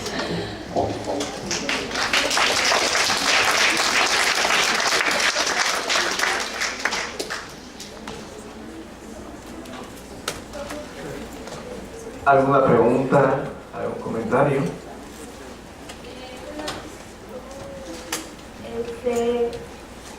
Pues primero felicitarte porque me ha encantado. Y más que una pregunta es como un comentario. Bueno, yo trabajo en un curso de verano. Una vez nos mandaron a unos niños de una institución, no me acuerdo cómo se llamaba, y ahora sí nos dijeron, a tal hora tienes que tomar tal medicamento, ¿no? Y era como, no, pero ¿por qué no? Bueno, este curso de verano pues es un bosquecito, y en la hora de la comida tenían que tomar esto, ¿no? Cuando no había actividad, decían, no, pero pues si ellos pueden correr, ¿no? Les llamaban el medicamento amansatontos, de los niños. No, ya nos toca la amansatonta, ¿no? Y era, bueno, estos niños según tenían hiperactividad, Entonces, no, pues ya nos toca la mancha tontos. A mí me dio una cosa horrible darles el medicamento porque casi pues, te obligan a dárselo. Bueno, más bien yo ni siquiera se los daban, ¿no? Yo veía cómo se los daban. Y era como, pero es que es en el momento justo donde pueden correr, donde pueden hacer todo lo que quieran. Y creo que para eso era el curso de verano, ¿no? Para que se liberaran, que hicieran todo. Entonces, sí creo que es una gran problemática. Bueno, por lo menos yo lo veo más en los niños ahorita, que estoy poniendo como en ese lugar. Que como ya desde chiquitos, sí, en vez de decir, bueno, es que es un niño, el niño corre, el niño está investigando, el niño también tiene que tirarse al lodo, ¿no? Ahorita es como, no, toma el iPad, ¿no? Toma la tele, ¿no? No corras, ¿no? Entonces se me hace algo increíble cómo ahora ya no dejan ni siquiera como investigar al niño y solamente lo quieren tener en un lugar, ¿no? No sé, creo que es muy difícil decirle a esas personas, oigan, su hijo es un niño.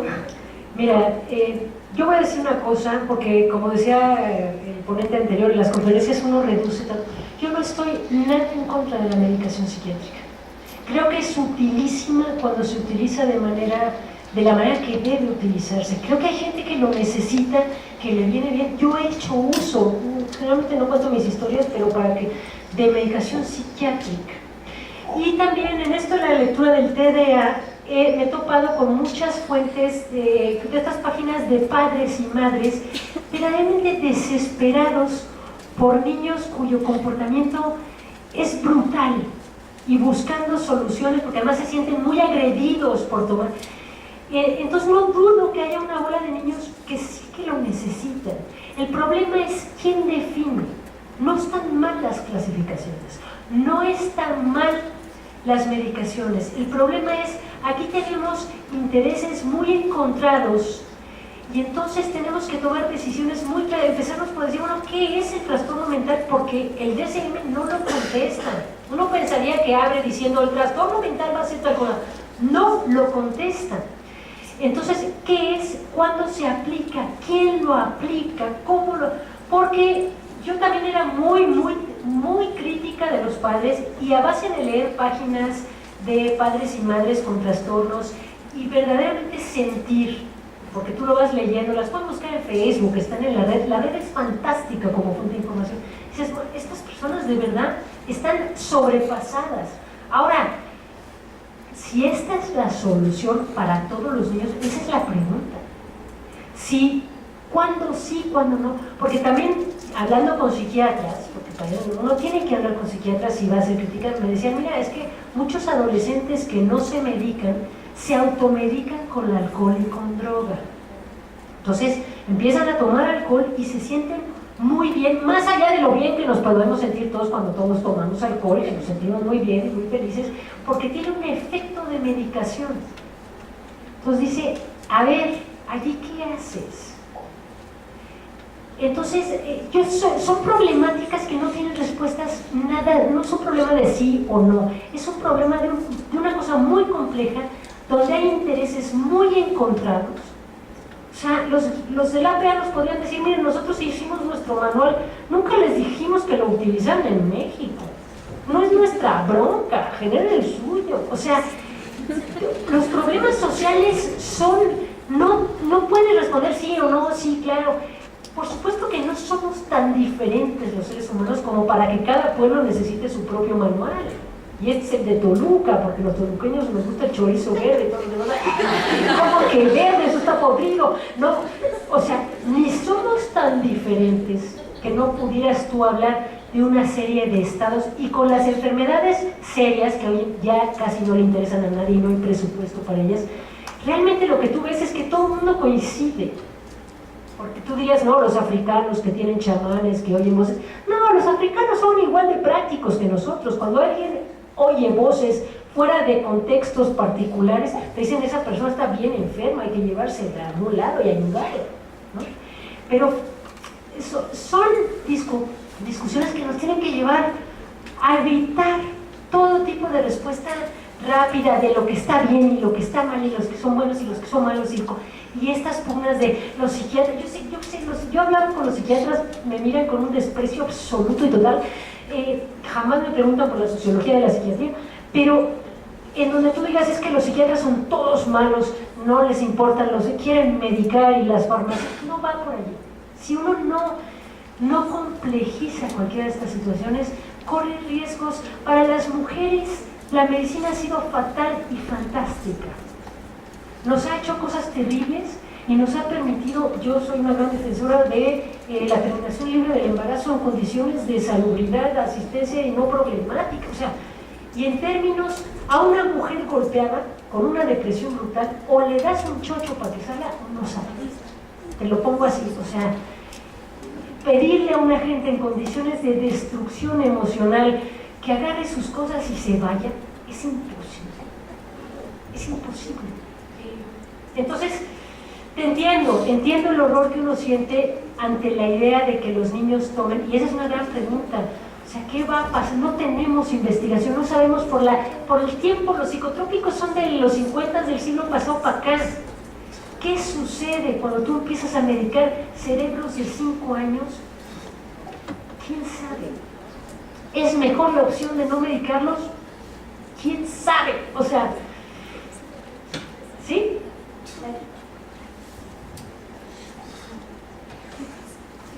Gracias primero, de verdad, deliciosa la conferencia, y creo que la invitación es esta parte que acabas de decir, a complejizar, porque no pensamos de una manera de problemáticas complejas, no tenemos otra que pensamiento complejo, que problematización, que un trabajo en donde podamos interdisciplinaria, multidisciplinariamente hacer un análisis crítico a esto que puede estar ocurriendo y que es verdaderamente dramático. Tú mencionabas en el ámbito de la escuela y de pronto hoy aquí está siniestra, las maestras y los maestros están haciendo diagnósticos de TDA con y sin hiperactividad, y por ahí tomando decisiones respecto de niñas, de niños, marginándoles, excluyéndoles, tiene efectos súper fuertes, pero también en el ámbito del trabajo, pero también, bueno, un ámbito que hoy lo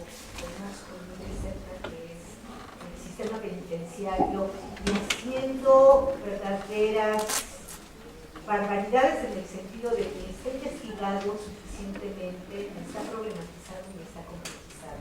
Entonces me parece que esta es la invitación a un análisis desde ese lugar, pero añadiendo además otros elementos. Y la dimensión de género me parece que la dice de una manera muy muy clara, porque hay quien enferma por el hecho de ser hombre de ciertas enfermedades físicas o mentales, y por el hecho de ser mujeres enfermamos de ciertas cosas sí o no.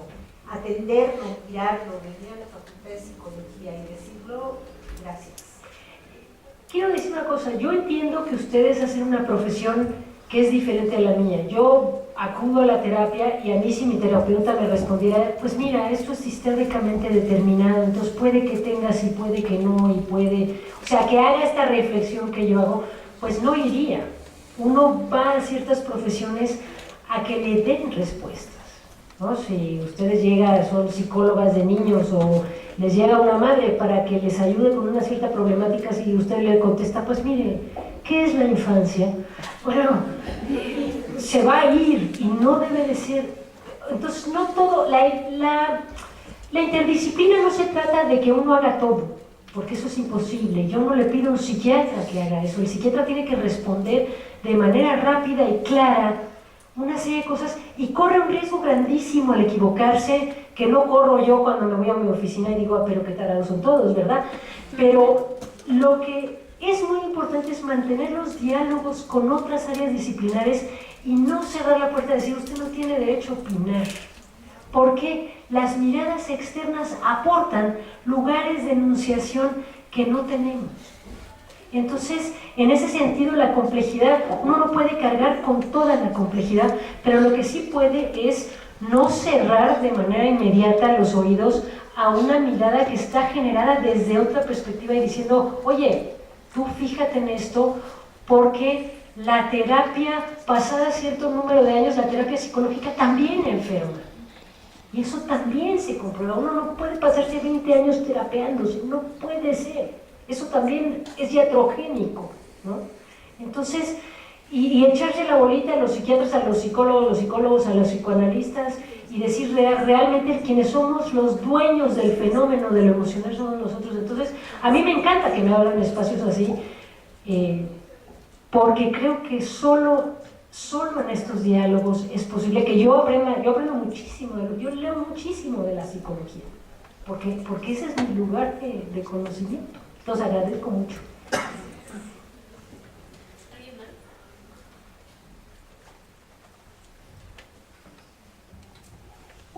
Muchas gracias por sus palabras, fue muy interesante su conferencia y me gustaría comentar que hace poco leí una nota referente a que el psiquiatra creador del diagnóstico de TDA al final de sus días se retractó de haber hecho ese criterio.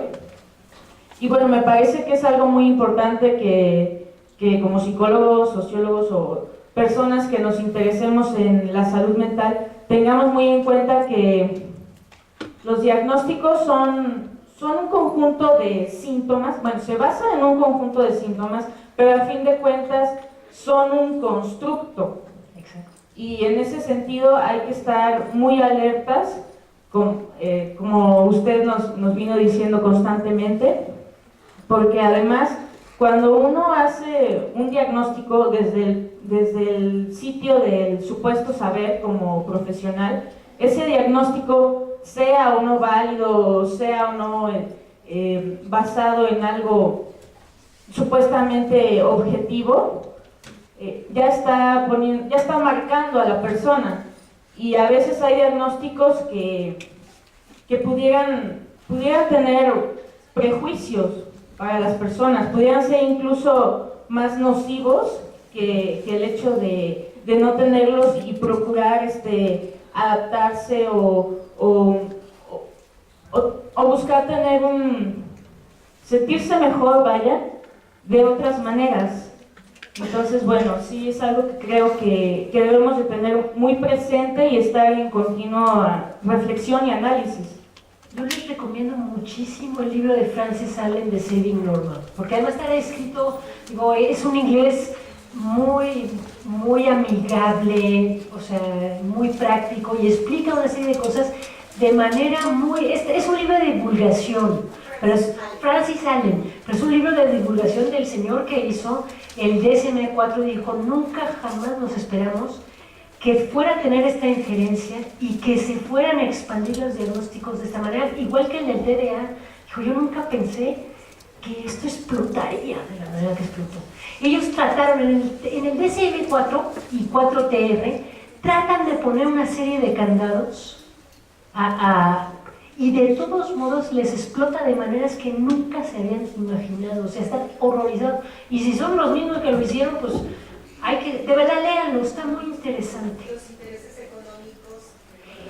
Y también él dice una cosa, el deseo de todos de ayudar al que sufre también juega un papel, porque él no tiene una visión de nada más es un problema de economía, también hay un deseo de toda persona que hace una profesión de que su profesión sea un éxito, y más cuando esa profesión es de aliviar el sufrimiento de otro sujeto, en vez de solo decirle, manito, la vida es así, te acompaño en tu dolor, decirle, no maestro, yo tengo una fórmula donde tú en un mes. Entonces él, porque es un buen médico y reconoce la bondad en otros médicos, y el deseo de nosotros, porque no todo es un problema de los médicos y los psicólogos, es un problema de los sujetos que vamos a ustedes buscando respuestas ya, porque si no me voy con un cura, ¿no? O sea, a mí díganme, frente al dolor de una pérdida, dame una respuesta, porque yo lo que no quiero es sentir más dolor. No me digas que vamos a platicar 2 años seguidos sobre mi dolor. No, dame un chocho para que eso me permita. Y no es que yo no quiera, es que uno intenta evitar, igual que los padres intentan ayudar a los hijos y los hijos intentan ayudar. O sea, él complejiza de manera muy fácil y me gusta mucho el libro, pero no busca el malo. en la película, ¿no? Está diciendo, bueno, aquí participa, en este ajo estamos todos buscando una serie de cosas muy legítimas con las herramientas que nuestra sociedad nos ha dado y cayendo en una serie de problemas muy graves. Entonces, yo creo que esa es la gran... Porque los usuarios de este tipo de cosas también buscamos soluciones inmediatas, también queremos que nos den una salida al dolor.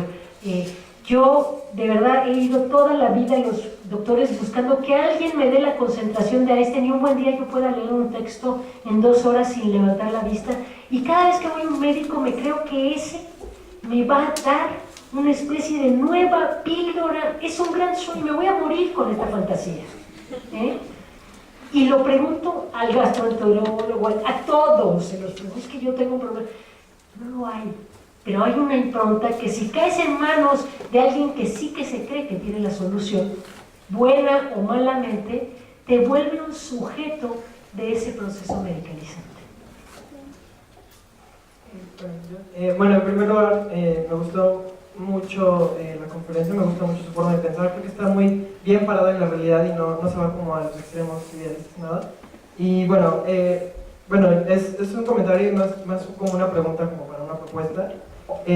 Yo pienso que el problema principal es que se intenta reducir los problemas de las personas, o sea, se intenta automatizar las problemáticas como de, ok, tal vez no tengo todo el tiempo del mundo para estarte viendo. O sea, fui a una plática de un psiquiatra en la que dice, o sea, es que mis internos ya de que vienen y los ven caminando y dicen, este ya tiene esto. Y él le tocó, por ejemplo, un paciente que dice que escuchaba voces, etcétera, etcétera, e investigando más se dio cuenta que era su mamá la que tenía el problema y no él. Entonces cualquier otro psiquiatra le hubiera dicho, ah, tú eres el problema. Entonces él lo que él dice, o sea, también, o sea, no tenemos todo el tiempo del mundo para estarlos viendo, o sea, no es tampoco como que ellos sean los malos. El problema es que tampoco buscan hacia las otras áreas, tampoco buscan ver la complejidad del problema, no buscan abrirse las perspectivas que tienen. Entonces yo creo que, bueno, ese es el problema, como reducir todo a una solución rápida, como usted dice, como de, oye, estoy súper mal, o sea, no me importa, solo dame lo que sea.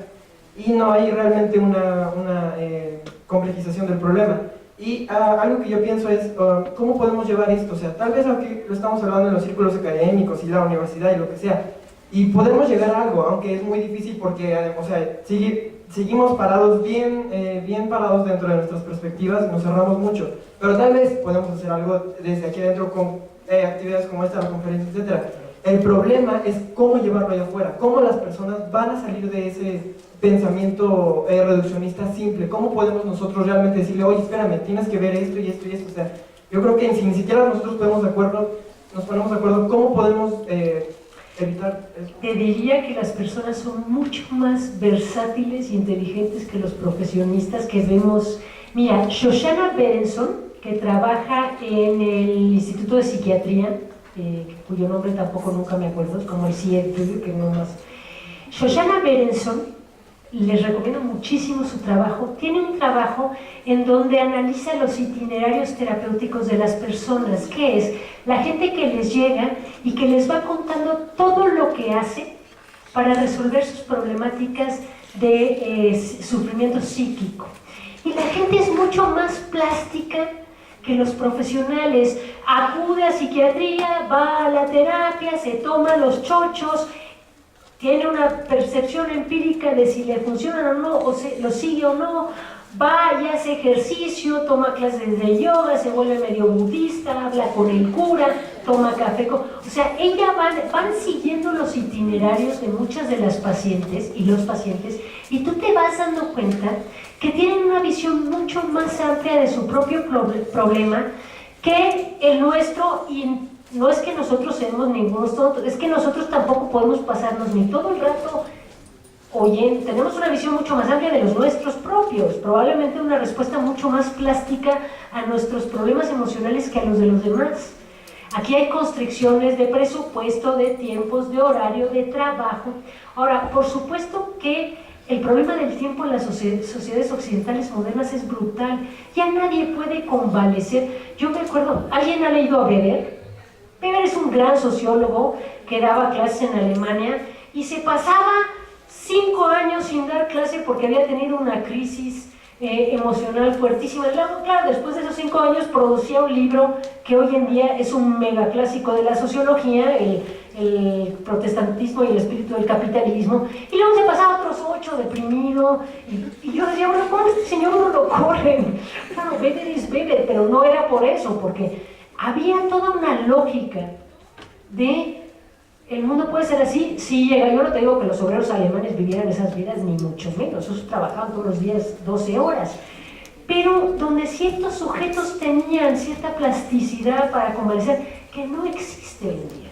Yo mañana me tengo que presentar trabajo y puedo tomarme, por eso es que el diagnóstico se vuelve también una cosa tan fuerte. Si yo puedo llevar un papel avalado por un médico que dice que tengo algo que el IMSS me permite faltar, entonces, ¿qué hacen los médicos? Los médicos te dan un diagnóstico que saben que no es verdad y te dicen, mira, en realidad voy a poner depresión, pero tú lo que tienes es ansiedad, pero ansiedad no te van a dar. Entonces, de repente uno se encuentra con estadísticas que no sé si les puedes creer o no, porque hay toda una impronta que te va llevando a la sociedad del diagnóstico.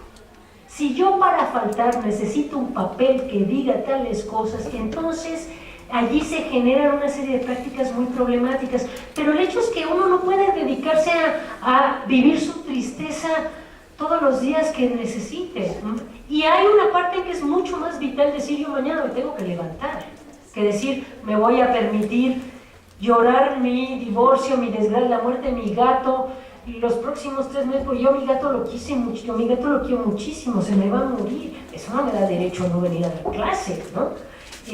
Entonces, lo que hay que entender es que estos grandes romanticismos del pasado era tanto mejor, quién sabe, puede que sí, puede que no, o que el futuro será tanto más, quién sabe. Hay que hablar de ahorita las problemáticas y las complejidades del mundo moderno y dar soluciones. Lo que te digo es, checa Shoshana Berenson y la gente es mucho más plástica, realmente original, creativa en el uso de recursos de todo tipo, super New Age además, mezclan el cura con las florecitas de Bach y las meditaciones alternativas que dices, bueno, aquí todo es un plan cover sabiendo lo combinar, ¿no? Entonces, creo que te sería útil por ahí. Nada más para un poquito más de apropiación en todo esto. Sí establece 5, pero las guías de práctica clínica sí se generan en México. Y esas son las que sí genera el IMSS. Y esas son las que están, y ahí viene la complejidad, bajo las políticas públicas de este Estado, que quiere privatizar la medicina. Entonces, efectivamente, el diagnóstico es una parte, pero como de costumbre, está el diagnóstico y ¿qué vas a hacer con eso? Claro. O sea, lo importante no es diagnosticar, sino ¿qué vas a hacer con eso? Bueno, para eso sí están las prácticas clínicas, las guías de práctica clínica de México, que se trabajan en México, se diseñan en México, bajo la premisa de que hay que desaparecer la medicina pública. Claro, o sea, también hay una parte que es muy clara. Mientras nosotros no exijamos presupuesto para el área de salud mental, estamos en serios problemas. O sea, en México nunca hubo esta cosa que dice Foucault de la gran hospitalización. Nunca hubo dinero para eso. Los locos los sacaban. Yo trabajo en la Castañeda y es increíble el número de locos que se fugan cada rato, salen por las ventanas. Claro, porque no hay quien los cuide. Es mentira que llegaron y se quedaron allí encerrados. Les daban, yo creo que les abrían la puerta a ver quién se fugaba porque no había dinero para mantenerlos. Entonces, mientras el Estado, quien se pueda pagar una terapia privada, pues tendrá la elección, además de caer con alguien que le parezca y le guste y trabaje de la manera que cree que es correcto trabajar. Y claro, te da una gran libertad. Quien caiga en un sistema público que tiene muy poco dinero asignado, y esto véanlo en el atlas de la OMS de los presupuestos, a la medicina, y véanlo, los del FRAI hacen maravillas, de verdad. Yo entré diciendo que horribles son, me enseñaron el hospital y las condiciones en las que están, y dices, y me contaba el médico del FRAI, dice, mira, nosotros le seguimos dando con todo tipo de chanchullos medicamentos porque no se los pueden pagar afuera. Sí, pero les damos medicamentos que en Estados Unidos hace 20 años no se usan, entonces siguen teniendo diarreas y temblores. Pero no tenemos nosotros no nos podemos plantear usar los medicamentos de la nueva generación, es impagable. Y además no se los podemos recetar a ellos porque no pueden ni pagar estos. O sea, el dinero y el presupuesto y la defensa del derecho a la salud mental como un derecho de toda la población tiene que ser una de nuestras primeras defensas de línea, y en eso estoy absolutamente de acuerdo contigo. Absolutamente de acuerdo contigo. Mientras se siga privatizando, mientras el papel de las aseguradoras sea cada vez más importante, veremos unos diagnósticos subir, otros bajar, y veremos sectores amplísimos de la población que no tendrán acceso a nada. Bueno, por medio de la universidad y la Facultad de Psicología, a la doctora Teresa Ordoica Sacristán se le va a entregar una constancia por su importante participación en las jornadas de equidad de género. Un aplauso.